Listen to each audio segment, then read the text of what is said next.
Welcome, everyone, to this episode of your Freedom Hub's Free Market Cash Patient. I am your host, Jeff Cantor, along with my co-host, Charles Froman.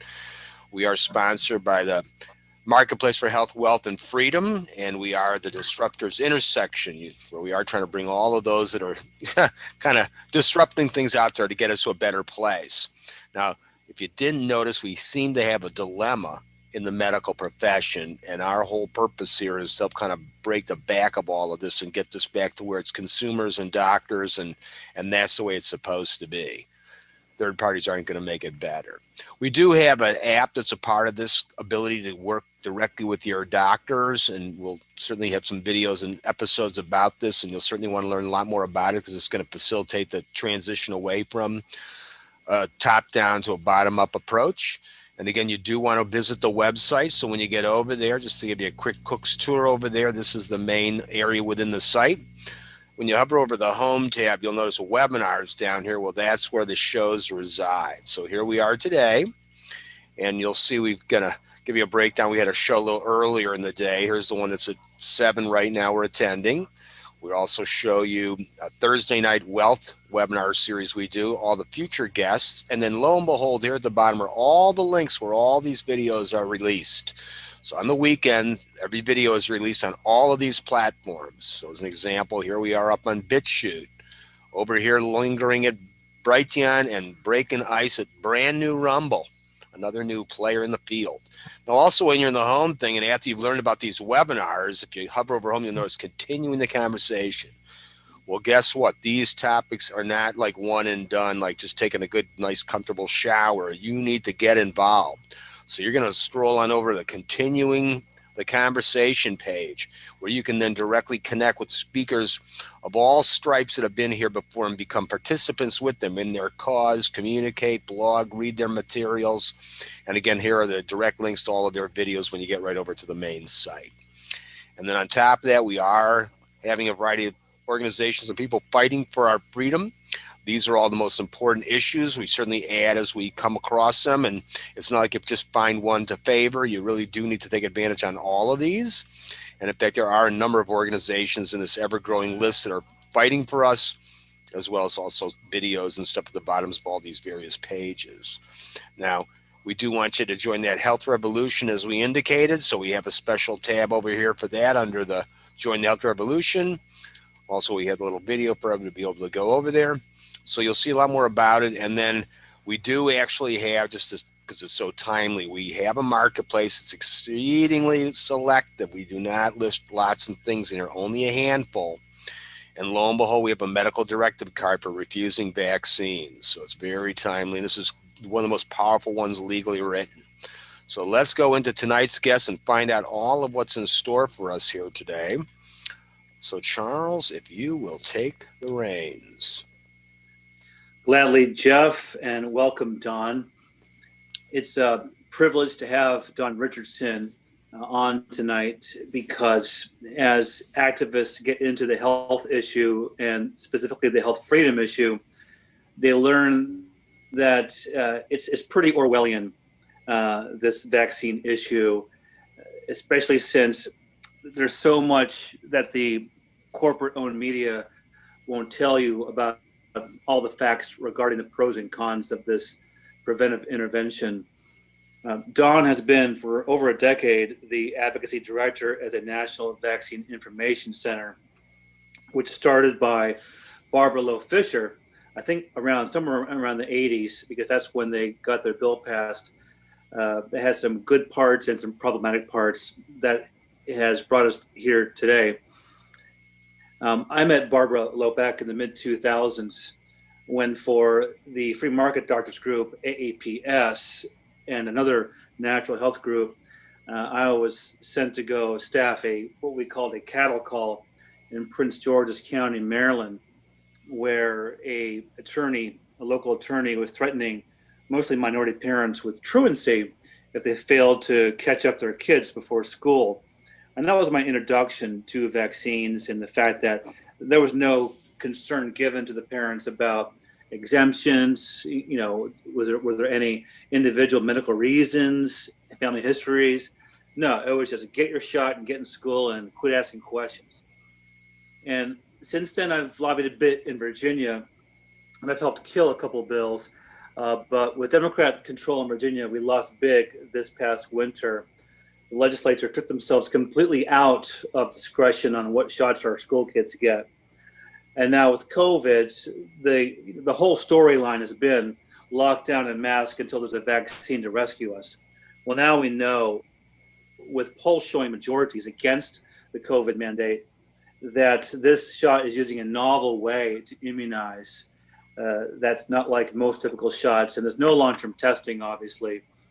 And we hear reports that the coercion factor will occur indirectly. You might not be able to get a job if you don't vaccinate, or shop, or travel.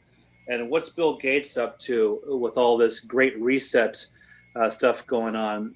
What is Biden threatening with his administration?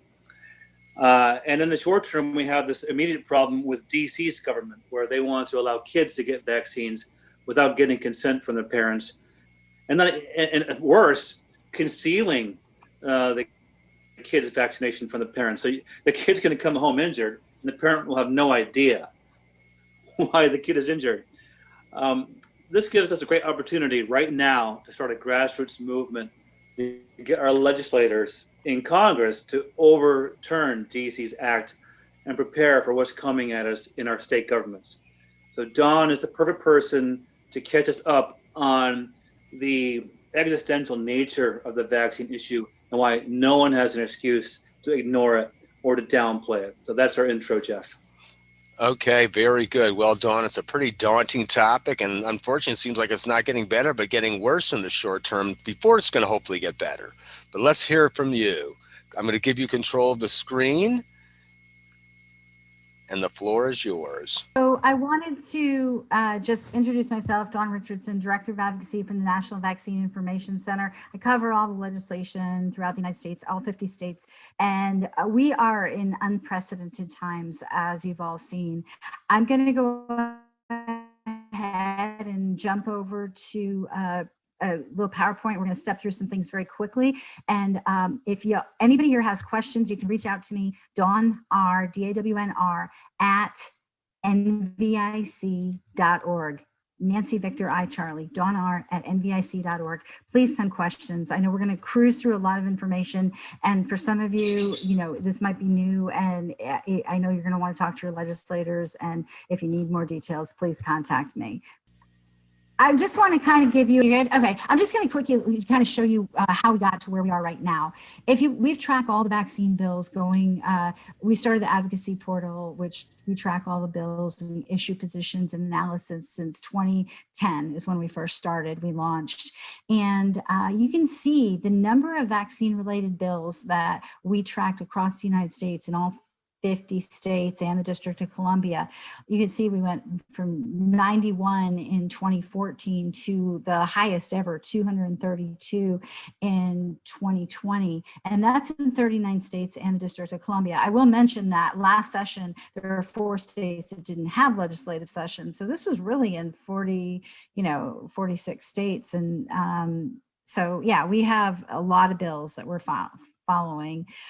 People, if you just pay attention to the media, you would think that it's a horrible situation out there. It's really not like that. We've really grown vaccine choice legislative advocacy tremendously in this country in the last 10 years. And that's why there's been so much pharma pushback. You can see that we actually this session supported 99 bills, good bills that would have increased informed consent, helped prevent discrimination, employer mandates, extra mandates, and so on, wide variety of bills. And we opposed 123. And because we have grown advocacy where citizens contact their legislators and educate them, and we provide reference materials. Only 8 bad bills passed out of 123, and that's due to a collective effort of groups all around the United States watching this legislation. Pharma can't hide in the shadows anymore. People are watching for sure. Now, I want to just highlight this one area of bills, minor consent to vaccination. That's what you alluded to about the DC bill. This is a very large category of bills in 2020. And what these bills do is they allow a child to consent to vaccination without parental knowledge or consent.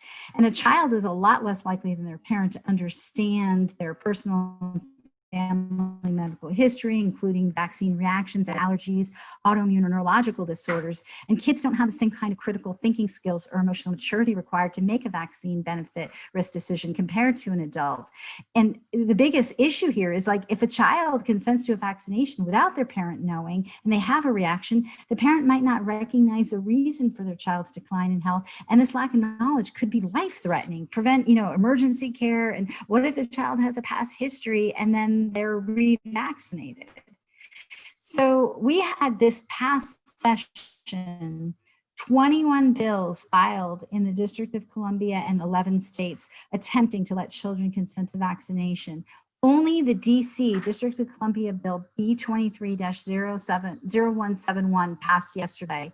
So I just want to go and explain where this push came from, because this is not something that just happened overnight. Back in 2019, Congress held 2 hearings, one on February 27th and one on March 5th. The focus on the hearings was pitting children against their parents with regard to vaccination. It was the whole basis for the hearings where there were some measles outbreaks then, and they were trying to find out and explore about this issue of vaccine hesitancy and what was fueling it. But they really didn't want to find out about it because they prevented Barbara Fisher, the founder of our organization, who has decades of experience sitting on federal advisory committees and shaping vaccine policies, vaccine safety policy and informed consent policy. She was barred, but there was a teenager who had no experience other than criticizing his mother on social media for not vaccinating him. He was invited to testify.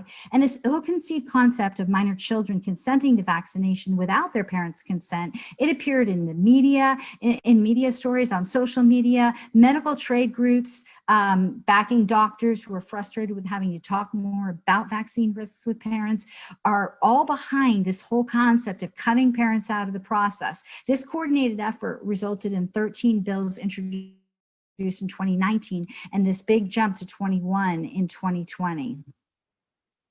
So, we have this bill, giving some history here. If you see the quote up on the upper right-hand part of the screen, that came from the Washington Post. The chair of the Health Committee actually said that the idea for the legislation came out of the measles outbreaks, but it was really about this imminent coronavirus vaccine. It gave the bill new urgency. This bill sat from June of 2019, when they had an initial hearing, all the way until October, when all of a sudden they just started pushing it through. It passed unanimously, the Health Committee. There's only 13 council members.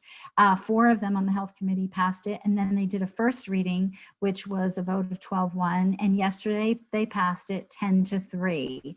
And so now the next steps, it becomes the law if we go through the next steps. So right now it's under a mayoral review. Muriel Bowser, the mayor of DC, she has up to 10 days, not 10 days, but up to 10 days. So she could sign it right now. She could either sign it, let it go, and do nothing. And that's the case, it'll pass and it starts on its process of becoming law. Or she could veto it. We are launching a major campaign tonight.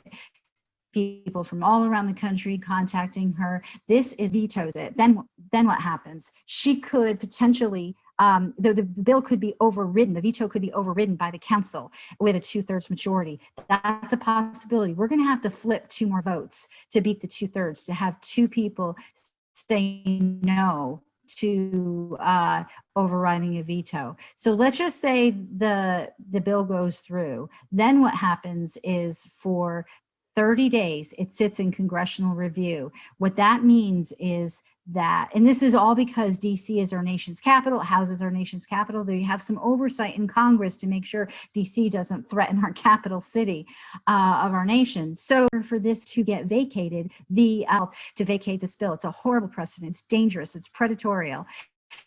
And then, of course, the other step that we have is litigation. So those will be the next steps.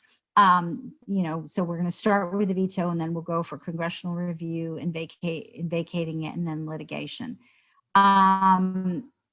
Okay, so this actually violates multiple laws.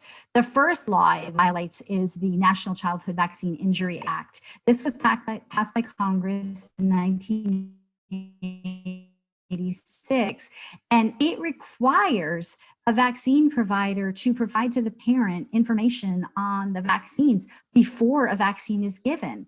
And so obviously that can't happen if this bill is, one, it's letting children 11 years old and up consent to vaccination on their own without parental knowledge or consent. But the bill actually goes a step further, and it requires the provider that gives the vaccine, the insurance company that is paying for, and the school to conceal the information that the child got the vaccine from the parents. So that's horrible. And then the other laws it violates is obviously FERPA, the Family Educational Rights and Privacy Act, because that guarantees that parents have the right to access their records, and immunization records are part of the education record, and it is guaranteed by federal law for parents to have access to that. So concealing it from the parent is a violation of that federal law as well. Also, it violates the religious exemption laws. So that sit there. And I'm sure that falsifying of official records, and there's a whole bunch of other things that they have some major problems with. So anyway, so that's the DC law. We're gonna, hopefully y'all can help contact the mayor, Muriel Bowser of DC, and ask her to veto the bill. That's the next push. Now, I want to talk about vaccine tracking systems real quick. People don't have really much of an idea, but most states, all states have vaccine tracking systems, and the vast majority of them are not only tracking adults, but they're also tracking children. The Centers for Disease Control have realized that people are not too thrilled with being tracked. And so they've come up with this new term for vaccine tracking. They call them immunization information systems, or IISs. And in reality, these actually represent one of the largest threats to being able to refuse any vaccination. And this is their system, their infrastructure they have been building and putting in place that we're going to have to deal with if we want to make sure we can refuse a COVID vaccine in the future, because they are tracking. So basically, the problem with vaccine tracking systems right now is that only 2 states have opt-in informed consent systems. People have this misunderstanding of consent. They think that if there's an opt-out, that's okay. Another word for opt-out is assumed consent. And this is not okay. I mean, I don't have another, the best example I can give you is, in criminal and penal code, when there is someone who does a sexual assault, that is assumed consent on their part. This is wrong. What's so wrong about assumed consent with data transfer of your medical records is that once it goes to the state or any kind of database and they have it, there are laws in place like HIPAA, which allow for the sharing of information to other entities, multiple agencies, multiple private and public entities and once it's out there, you can't get it back. And where this could come into a problem, that slide you saw before we lost the video, this interoperability of these systems all connected together, that they're going to know your status. That most of the vaccine tracking software not only tracks your status, but it also tracks your encounters with your providers. And they do record if you refuse a vaccine. That information is tied with Bureau of Vital Statistics, with driver's licenses, all this stuff. It's like everybody's going to know, no matter where you are, whether or not you had your COVID vaccine. And that sets us up for some real problems. So what we need for people people to talk to their legislators and make sure that they cannot have any vaccine tracking, no status without opt-in written informed consent. Only 2 states do that right now. Texas is one of them. We passed that back in 1997. We were lucky. We pushed for it, but all the other states are vulnerable. And the majority of states, you can't back out at all and you can't get your data out. We need to fix that, because if we don't stop that, there's going to be really no way to be able to say no. So that's the first area. Every state is at risk for COVID vaccine mandates right now. And I want to say that I have several areas here of the law that we need to fix. And I wish I could show this document to you. I wish there was a way to do this, but so I apologize if my eyes are going to be glancing down at the document, but these are all the areas of laws that we need at each state to look at. Vaccine laws and emergency powers, a lot of them happen, everything pretty much happens at the state level. So that's what we're going to have to fix. With emergency powers, one of the most significant areas is the fact that these governors have had such unchecked powers. I was meeting with a group of legislators in Iowa this weekend, and one of the things that I suggested to them is to go into the emergency powers language and have a legislative oversight to the governor's executive orders. It doesn't have to be a large amount of legislators, but it could, for instance, be like leadership, like the Speaker of the House or the President of the Senate or Lieutenant Governor, depending on what you call it in your state. Maybe the chairs of the health committees, maybe the chairs of some of the other government oversight type of committees. And what would happen is if the governor would do an executive order, it could not go into effect unless there was approval by this handful of legislators. We have to have something to stop these guys. I mean, these guys and ladies that have extended these emergency orders for lockdowns and masks and everything else, 30 days. They keep extending, and there's nothing anybody can do about it. We need to put an emergency override in at the legislative level. We also need, in all the emergency powers language that would prohibit forced vaccination as one of the control measures that could happen. It's that simple. We have to spell it out, and that has to be done in the emergency powers language. Now, that is the hard government mandates. It's where our risks are, where the government itself. We need to look at also the local government code, giving the power to the local health officials, because we could have a community-wide vaccine mandate, say the numbers go up a little bit. We need to be able to make sure that the local health officials as well don't have the ability to force a vaccination. So that just needs to be written into state law in the emergency language and in like the local government code. And that is the state powers. There's also the whole other side are what I would call like the soft mandates or like the community level mandates. And this is a whole nother thing. The government can just sit back, and if a store doesn't let you go in unless you have a vaccine, or your employer won't let you come to work, those are the areas where it's going to take a little more finesse working with state legislators to make sure this doesn't happen. For employment protection, I'm proposing that people ask their legislators to go into their employment or labor code and prohibit the discriminatory use of immunization status. I have some language that we wrote up that we're going to be filing in a handful of states already. And it says, an employer commits an unlawful employment practice if the employer fails or refuses to hire, discharges, or otherwise discriminates against an individual with respect to one, on the basis of an individual's immunization history, or two, because of the refusal of the immunization to submit to or administer an immunization. So that will also protect the providers who give the vaccines, as well as the employees themselves. So, you have a situation like Costco has already been mandating masks across the country. What if they put on your membership card, okay, you can't come in unless you have a vaccine? This would potentially prevent the employees from being vaccinated, but it won't protect you as a person going in. So the other area that we want to look at is we want to also amend in the Business and Consumer Practices Civil Rights Code. And when I was in Iowa, we were looking at the Iowa language, and there is a very specific part of the law, 216.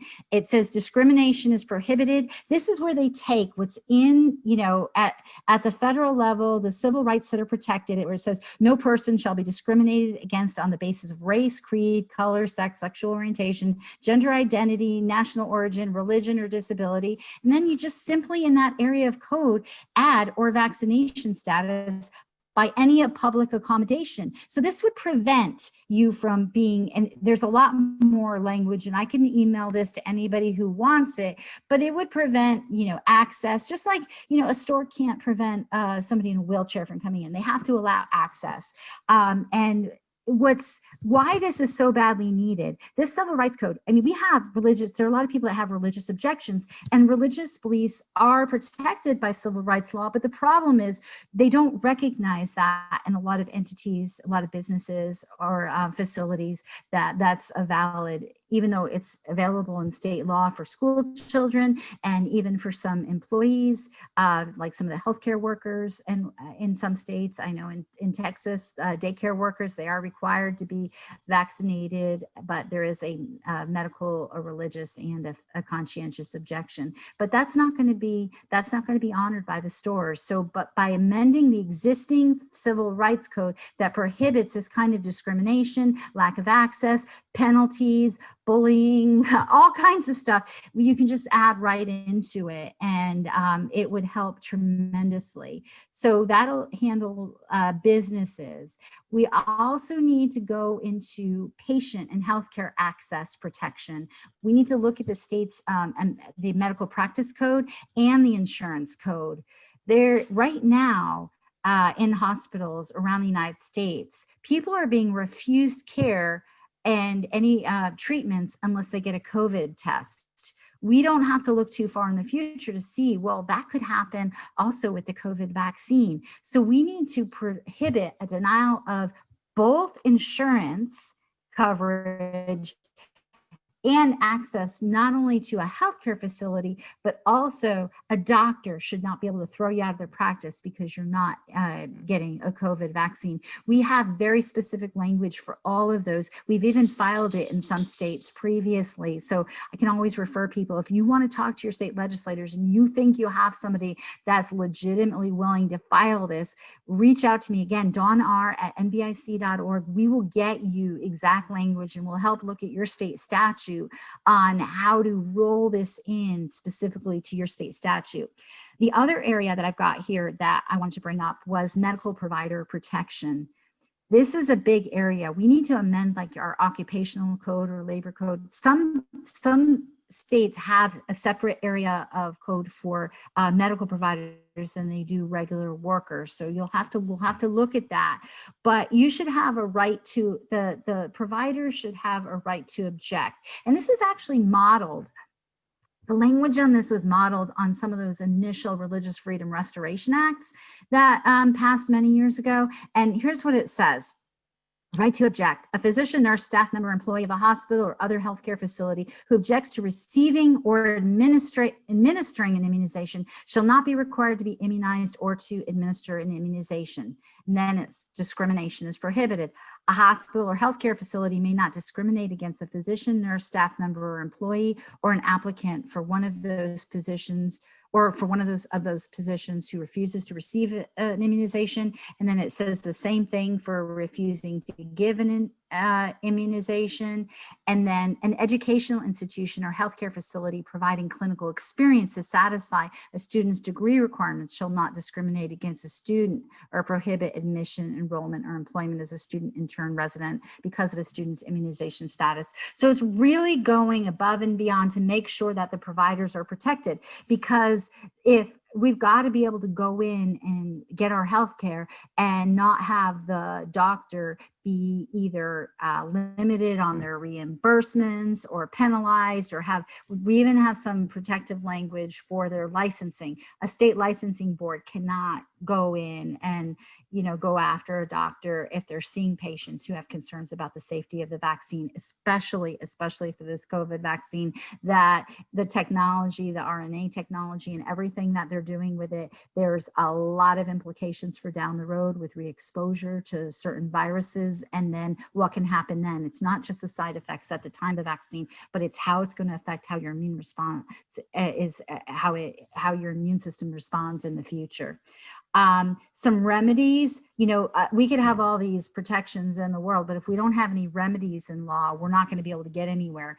And I wrote down here one example of some remedies for the employment code or for the healthcare worker code. A person whose rights under this chapter the persons whose rights under this chapter are violated may sue a hospital, healthcare facility, or educational institution, district court in the county where the hospital, facility, or institution is located for one, an injunction against further violation and appropriate affirmative relief, including admission or reinstatement of employment, plus back pay, with back pay plus 10% interest, and any other relief necessary to ensure compliance. So again, that back, in the labor code for your regular jobs, for the doctors, we need to protect people and prevent any kind of penalties based on vaccination status.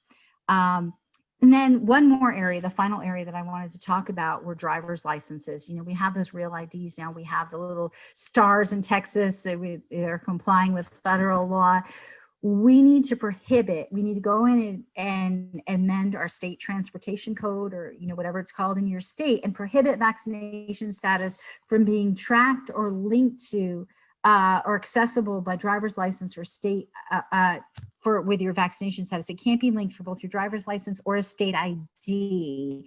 And it should not be linked to your ability to be able to get or retain an ID. So what we want to prevent is using our driver's license or our state identifications from being swiped and used to enter into a facility or a toll booth or to drive. Just last week, there was a news article about Ticketmaster.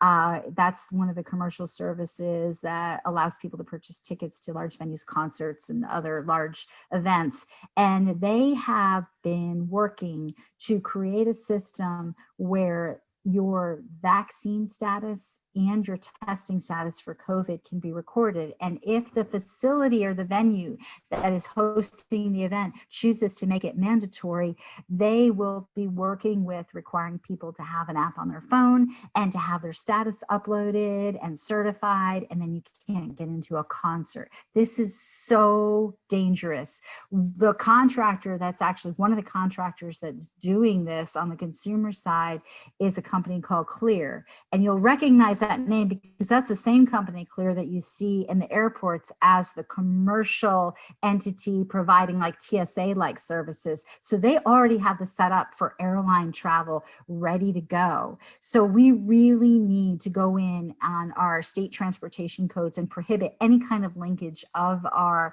vaccination status to our driver's licenses or state IDs.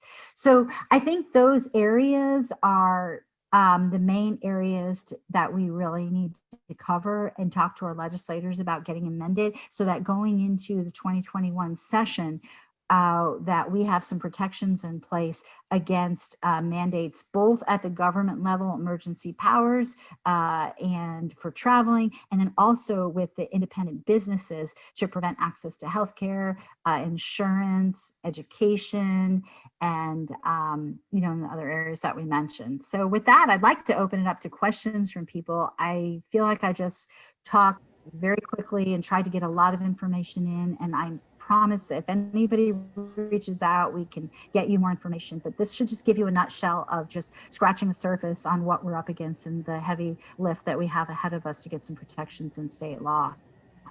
Dawn, that was very good. I appreciate that. You certainly helped emphasize the value of that continuing the conversation feature that we were discussing before, because that's this is the perfect topic that you just, wow, that's scary, and then I never think about it again. No, you got to get involved, sadly, and so this is good that you're bringing this to the fore.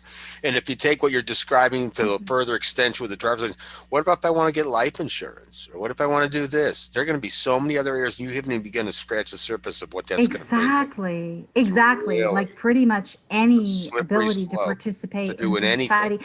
And what really covers that is the Civil Rights Code. Because if you think about, it's so comprehensive and it's so perfect to go in and amend that, because that covers access to all of those things. Even just entering a facility would be covered in that, as well as basically it prevents any kind of segregation, discrimination, or any kind of separate treatment based on those things. So anywhere where a business couldn't really shut you out because you're a man or a woman or because of your religion, that's really a very comprehensive area that if we were to amend that, it could cover a lot of these things that we're not necessarily thinking of right now, but could come up in the future, and definitely give some relief by being able to Mm, file for an injunction some and prior stop relief it. too, for So sure.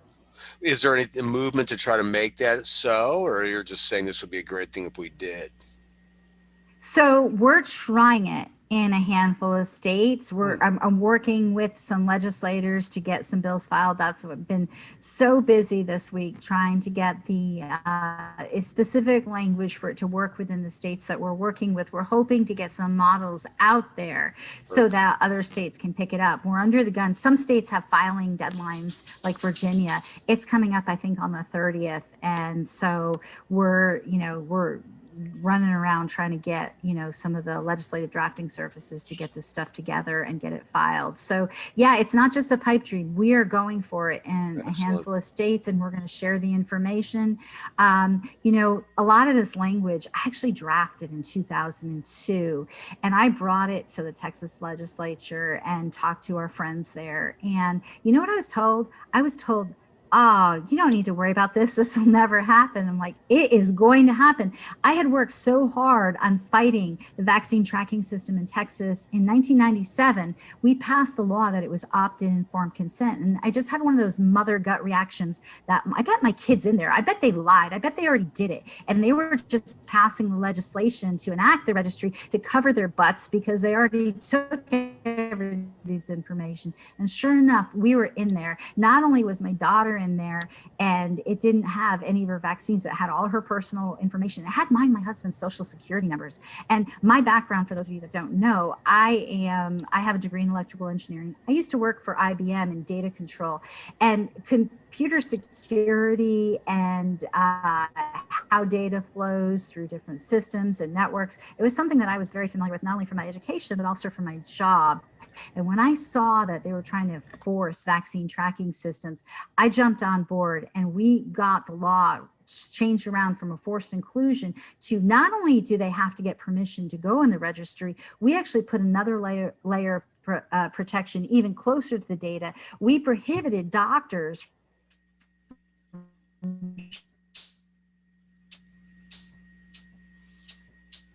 sharing or releasing any of the data without informed consent. See, had a double layer of protection. The health department prohibited storing it in the registry or any other exemptions. So they're not allowed to negotiate moving forward. But most of the states, we have got to, go forward and fix this. Okay, great. Well, we've got some questions for sure. So hold on a second here. I see Charles has got his hand up. I can Thanks, hear. Jeff. Looks like my video has been I stopped, but I can hear you and I talk. That's discontinued the fine. video. It was starting to break up again, so I took the Oh, lead. good. Okay, perfect. Yeah, I can hear and answer anything. Yeah. Thanks, Jeff, and great presentation, Don. That was thorough. We're going to be busy in the States, and I'm in Virginia, so I know all the people you work with in Virginia. We have a good team here. Federally, with the Mhm. DC overturn effort, That's going to introduce us to some friends and not so friendly friends in Congress and DC. What are the efforts federally that can deal with this? For example, the 86 Act immunized pharma from liability. And I guess with the lawsuit, it was found that they haven't published their safety studies or done them. And of course, the feds have their own civil rights code. Is the federal approach kind of a dead end? Is it pretty much everything 100% states? Charles, I'm really glad you mentioned that, because it's actually even much worse than what you're saying, because all of these COVID vaccines have been developed under the emergency use authorization. And so they're kind of governed by the PrEP Act. So as bad as the 1986 Act that gives immunity from liability, the government compensation program under that for ACIP recommended vaccines still has a compensation program that maybe 1 out of 5 people get through that file. And, there's some remedies there. But the COVID vaccines will not go under that program. They will go under a program under the PrEP Act, which is virtually impossible to have any kind of compensation or protection. So, we've got to get the word out there that if you take one of these vaccines and you're hurt, you're sorry out of luck. There's no help for you. Yep. Jane? I don't know, to answer your question, I just don't think there's a lot that we're going to be able to do initially. I think what we're going to have to do, in understanding that the federal government usually sets the floor. And on for instance, I'll give you a good example, like HIPAA. HIPAA allows for the transfer of your private vaccination record and information for public health purposes. But if a state should enact a stricter state law protecting the information, that shall prevail with the way that our state law is set up, so that it is incumbent upon us to go into the states and set up these stricter protections, and these protections to not be vaccinated, and maybe even education about vaccine because of the emergency use authorization, or for the transfer of your records without your consent and used against you from getting a driver's license or traveling. We have to go and do that all in the states. That the federal law is not going to preempt here. The federal law sets the minimum. So if the states don't address it, that's what happens. But we can go in and put more protections and protect the rest. Very good. Jane Dolan is here. She happens to be a nurse, and she has a question for you. Yeah, Don, this was great. Love the work you and NVIC do. I just was wondering if you could talk a little bit about the censorship with social media, and if that's having any impact on you getting your message out to people. It is absolutely having an impact. I know we have over 200,000 people on our Facebook page, and we'll put a really great post out, and we get 1 like. And I think it's just fortunately, Misery Love Company, this is not unique to our issue. There are segments that are being stifled right now. And I firmly believe we live in the best country in the world, and American ingenuity, we will find a way. We will rebuild other social media platforms. That's happening. I absolutely agree with you. Very good. Sam, I see your hand up.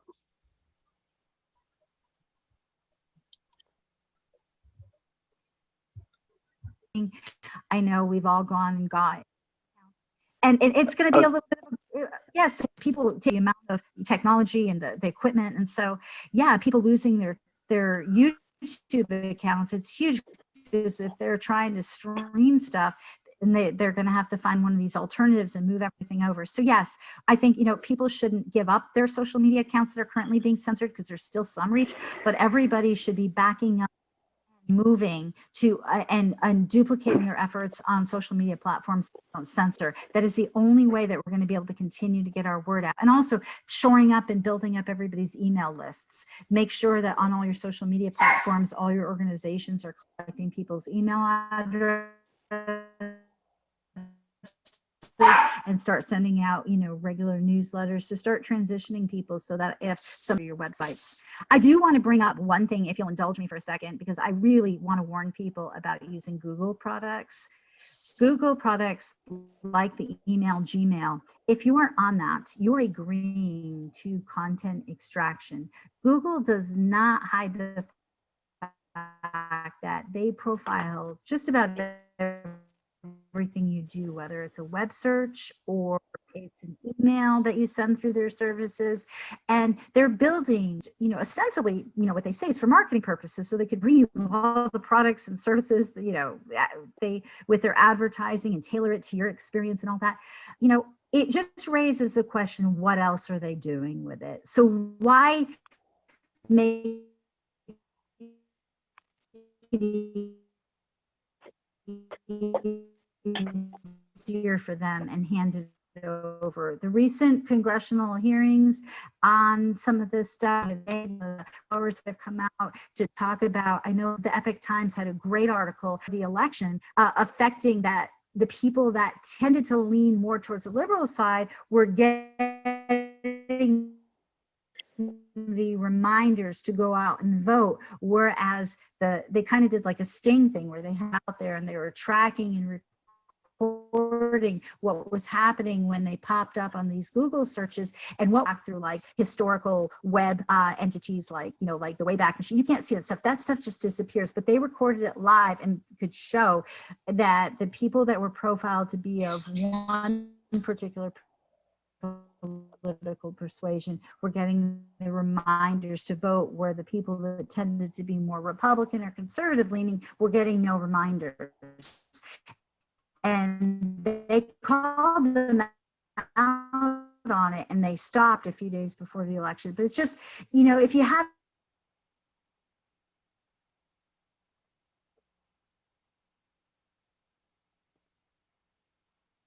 Again, we're having some connection issues again. Jeff, Charlie here. While we wait for Dawn to return, I chatted a link to you to show from Jane Dolan's group, United Health Professionals Against Vaccine Mandates. There's a promotion link that you can show if you'd like for open enrollment, because the cash patients we make gives a alternative revenue stream to doctors. It's good for vaccine choicers to become cash payers. So if you want to show that, folks can check out that page. I'll put the link in the chat window for everyone. Effectively, we'll post it up on the website where it'll have a permanent home. This is too ephemeral to do it here this way. Yeah. And hi there, I'm back. Sorry. Okay, good. Sorry about that. Let's let Sam Yeah, jam in a I don't know question where here it real quick. cut out. I don't know where it cut out, but I just was given my pitch. People research, and please consider alternatives. Really do your research and see what's happening with Google. Any top And, alternative that you recommend? And, maybe make some other choices with what email and. Is there Dawn? Sounds like it's a one-way connection. I don't want to do that here. There's so many people out there that talk about it. That's fine. Sam, you didn't get a chance to ask your question there. Well, can you hear me, Jeff? Yes. Okay. Excellent information. Just, it's so far beyond our imagination what's going on in this vaccine world, and they seem to think the vaccine is the answer to the world, and obviously we know it's not. And accepting the fact that you either want to take the vaccine or not take the vaccine, that privilege, hopefully is still going to remain. However, I've been in 47 years in the insurance business. My concern is what's going to happen to these life companies. The Medical Information Bureau, a lot of people don't understand that when you go to a hospital, it is recorded to the MIB. We call it a bank a medical bank. And so when you apply for life insurance and you answer questions, have you ever had? And you say no, and they find out, not only can they not accept your application, but if they do, there's a 2-year incontestability clause. And so all the things you brought up, I see this as a nightmare for the life insurance companies for rating someone who did not take the vaccine. I mean, this is so scary. But anyway, thank you for all your information. Yes, and we've actually filed this. Okay. I'm sorry, I was going to say we have actually filed this already in some states to prevent, not life insurance, but health insurance companies cannot use this information to do anything with your coverage, and it could apply to life insurance as well.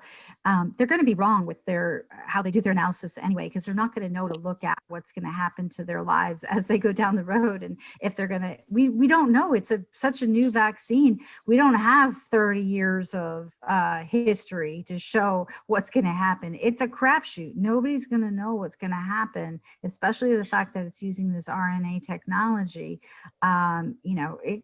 We have no clue. So I don't even know how the actuaries are going to be able to assess risk on any of this, and they're just not going to be accurate. All right. Joe, I see you've got your hand up. Yes, I was wondering, what are the most important steps we can take to support your agenda? So we actually, this NVIC advocacy portal, that's where we track all the legislation. We're private, we keep everything secure, we're on secure servers and all that. If you register for the site, when there is a bill that needs supporting or against a fight against it in your state, you'll get an email. We also keep the website updated daily, multiple times a day. We're making adjustments to the information on there. And if there's like a 911 call to type thing, you'll get an email in your inbox if you register. And the other thing that we do is when you're on the website and you're looking at the bill in your state, on the right hand side, we use an advanced programming interface that what we do is we actually show who your legislators are, where you click on them and you see their phone number, their email, and it's their preferred methods of contact. We don't do it for you. We empower people. So we give you their web forms, their emails, their social media, everything, so that you can get to them and through their preferred methods of contact and give them the talking points and the position on the bill that you're looking for. So that's nvicadvocacy.org is our website. Nancy Victor I Charlie advocacy.org. When somebody else is talking, I'll type it in the chat here. And that way you'll stay connected. We are tracking all the vaccine legislation. And, so if this is something that matters to you, you'll want to be signed up for that so that you can get the alerts. Because I know everybody's tracking so many different issues right now.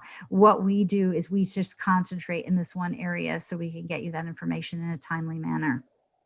Thanks. What state do you think has the best chance of creating the largest degree of freedom from this tyranny? Texas, because I live here and I've been doing this for 25 years. So, I mean, a lot of the laws that are in place are stuff that I passed many years ago. We still have a lot of connections in the legislature, and some of the legislative aides that that we had to educate way back in the late 1997, 1999 time period. These people are grown up, they have kids, and some of them are state legislators. We've been here for a long time. Like, I've been here doing this long before I worked for NVIC. I didn't start with NVIC until 2009. So I think Texas has a good shot. I think probably a state that most people do not really kind of flies under the radar, but they have a phenomenal shot is Iowa.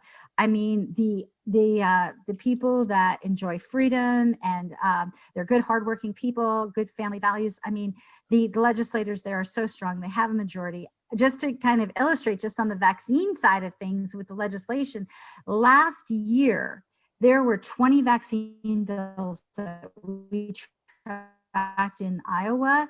We only opposed 4, but we supported 16. I talked to multiple legislators and they are on our side. They want to file stuff and they're not afraid to talk. the conference that I was at this weekend in Iowa, we had probably 600 people there. Nobody had masks on. The legislators were there. We had an all-day education session. And then I did a private lunch with these 11 legislators, and they were on their edges of their seats saying, give it to me. And I've got multiple texts, people are waiting for language. So I think Iowa's got a good shot. We've got some good legislators in Florida that are willing to file. We have a lot of advocates in Virginia and a handful of legislators there. It's going to be a lot harder in Virginia because we've got a trifecta. The party is not typically concerned about the vaccine freedom of choice issues, but I do think we're going to transcend party lines on this because it's a COVID vaccine. This is so different. We have the largest percentages of people that is concerned about this. Typically, we're a minority issue with only maybe 2 or 3% of the families that use exemptions for kids. But through everything, the speed of this, and there's so much information flip-flopping. You got the Surgeon General last April telling people, don't wear masks, they don't work, and now everybody has to wear masks. We need mask mandates. It's just people are sick and tired of the flip-flop and not being told accurate, honest information. And so there's a lot more skepticism. I'd say we've got a much better shot now at getting some things passed related to refusing a COVID vaccine than we ever have before, because this last year has been basically a shit show on a lot of this stuff. All right. Well, there you go.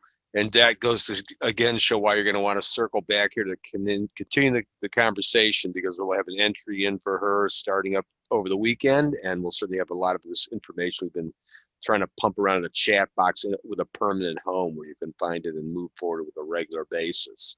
So, Dawn, I want to thank you so much for being here today. Thank you. Thank you for having me.